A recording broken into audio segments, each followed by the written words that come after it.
नमस्ते दोस्तों, ये दिन याद दिलाता है कि जब हिम्मत जागती है तो जंजीरें टूटती हैं। जी हाँ दोस्तों, आज है भीमा कोरेगांव शौर्य दिन 1 जनवरी 1818।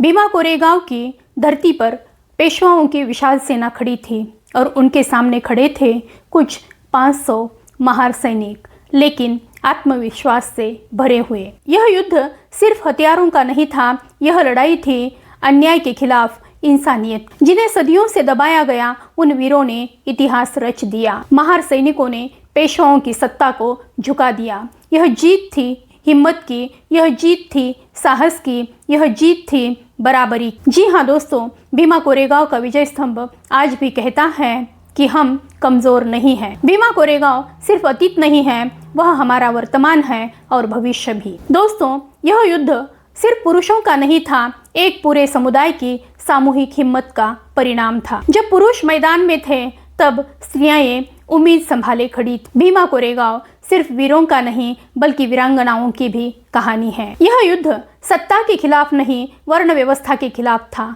पेशवाएं शासक थे और वर्ण आधारित व्यवस्था के वह प्रतीक भी थे। इसलिए दोस्तों, यह लड़ाई तख्त के लिए नहीं थी, यह लड़ाई थी हम भी मनुष्य है की। यही कारण है कि डॉक्टर बाबा साहब अम्बेडकर ने इसे सामाजिक क्रांति के इतिहास में रखा। दोस्तों, अगर यह जीत इतनी मामूली होती तो इसे भुलाने की इतनी कोशिश नहीं की जाती। भीमा कोरेगांव हमें नफरत करना नहीं सिखाता बल्कि हमारी पहचान बनाना सिखाता है। दोस्तों, यह युद्ध बीते कल की कहानी नहीं है बल्कि यह आज की कहानी है। इसका अंतिम रहस्य जान लीजिए कि भीमा कोरेगांव का प्रभाव भीड़ में नहीं, नारों में नहीं, बल्कि चुपचाप गरिमा के साथ खड़े होने से पैदा होता है। और यही कारण है कि आज 200 साल बाद भी यह स्मृति जिंदा है और जिंदा रहेगी। दोस्तों, जिनके पैरों के निशान तक मिटाए जाते थे, आज उन्हीं के नाम इन पत्थरों पर खुदे हुए हैं। यह जीत किसी ताज की नहीं है, यह जीत है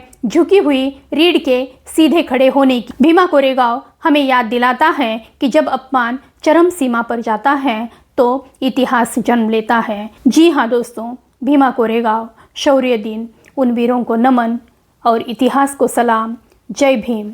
दोस्तों, यदि आप मेरे विचारों से सहमत हैं तो मुझे कमेंट करके ज़रूर बताएं। धन्यवाद।